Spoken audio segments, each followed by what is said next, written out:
Hello, all my subscribers. Today I would like to do a movie review. I am in a different room in the house. This used to be my nephew's room, but he moved out with my sisters. So, without further ado, and look at that cool picture back there. I just had to. Okay, so the movie is Super 8. It's one of my favorite movies. It is from writer-director J.J. Abrams and producer Steven Spielberg. Super 8. The year's most thrilling movie. Richard Corliss, The Magazine. An instant classic. Sharon Knoll, AOL Movie Phone. Does that site even exist anymore? I don't even know.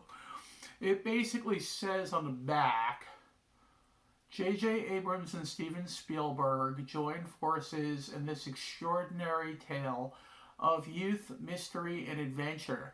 Super 8 tells the story of 6 friends who witness a train wreck while making a Super 8 movie, only to learn that something unimaginable escaped during the crash. They soon discover that the only thing more mysterious than what it is what it wants. Experience the film that critics rave is filled with unstoppable imagination and visual effects to spare. It will put a spell on you. Okay, that doesn't even do the movie justice. I mean,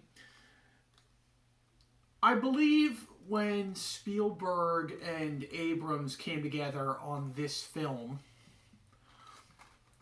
that they basically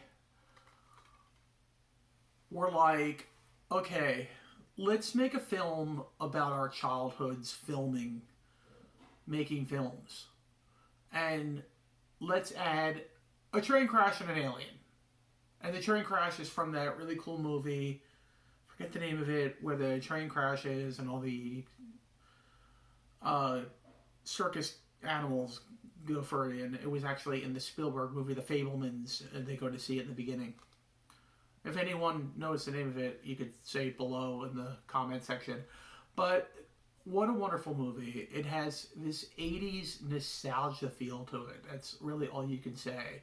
It's got 80s music, it's got even some 70s stuff maybe mixed in here and there, but it's really 80s nostalgia. There's a Goonies feel with the kids and their search for what is going on. There's also, it's got similarities to Spielberg's movie about his life, because I believe that in the end, it was basically about the filmmaking aspect of what the kids were doing. And I believe it was loosely, if not more than loosely, based on Abrams' life as a child, growing up as a filmmaker, and Abrams and Spielberg's life growing up as filmmakers. And really good young kid actors, I don't know, anywhere from the ages of 12 to 13 or somewhere around there. They filmed it in West Virginia, so like where I grew up in Maryland, and like Western Maryland and Central Maryland, like in the Appalachian Mountains near there. All the houses kind of look similar, and it also looks similar in parts of Pennsylvania, in the suburbs of Pittsburgh and around Johnstown and stuff like that. A lot of the houses have the same kind of, split level houses where you walk in and you go up, and one way is the bedrooms, one way is the kitchen and living room.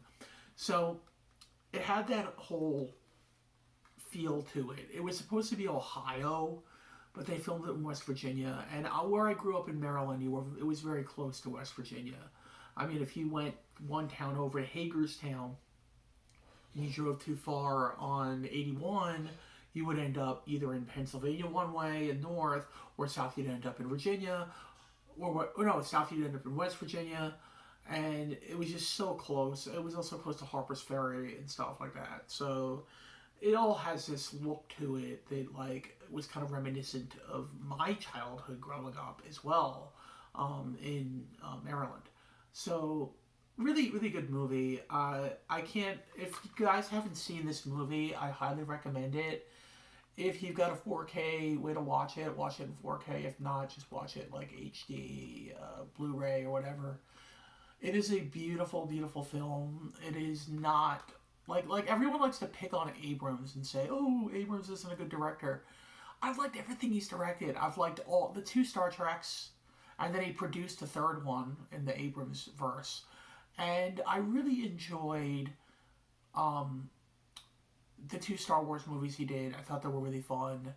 I think two of the ones he did, I really liked.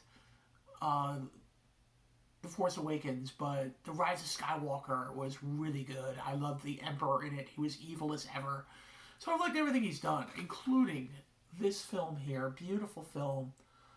Can't say enough about it. It's just, oh, and the soundtrack, Michael Giacchino. What a wonderful soundtrack. The guy started out, Giacchino, doing video game soundtracks and ended up doing movie soundtracks originally. He did the Medal of Honor games, video games, which were basically very Spielberg, very John Williams-esque. He has a very John Williams sound to him. And the Medal of Honor were supposed to be like the war film, what was it called? Oh, now it's escaping me. Not Medal of Honor. Saving Private Ryan. It was like Saving Private Ryan, the games, and they were very well done. I played them all when I was a kid. Well, I was probably like 18, 19 years old. So I was young, you know. Now I'm 42. Going to be 43 in June. But yeah, J. Kino soundtrack really added an extra layer, a very John Williams sound to it. And he's gone on to do so much. Oh my God, just Google him. Google Michael Giacchino. There's 2 C's in there. I think he's Italian. And very, very good soundtrack. And he's done everything from the video games, like I said. He did Star Tours when they redid that. He did all the new Tom Holland Spider-Man movies. He's done a lot of Pixar movies.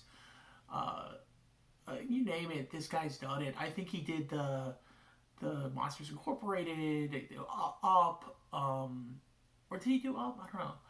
He did a bunch of Pixar's. I mean, just Google his name. Google Michael Giacchino. I think if I could find the spelling for you guys, it's actually Michael. I think that's self-explanatory. Giacchino, Giacchino. So that's how you spell his name. And just Google this guy if you want to look up his great, great music. He's done a ton of stuff. I mean, Rogue One, Star Wars Rogue One, tons of Pixar films, a movie that bombed at the theater, but wasn't that bad, but it had a great soundtrack at least. John Carter from Mars. Just a ton. I can't name everything he's done, but he really adds an element to the film. Great 80s nostalgia. I highly recommend it. Have a great day, everyone. Everyone, if you haven't seen it, Super 8. J.J. Abrams directed by, produced by Steven Spielberg. Thank you, and good day.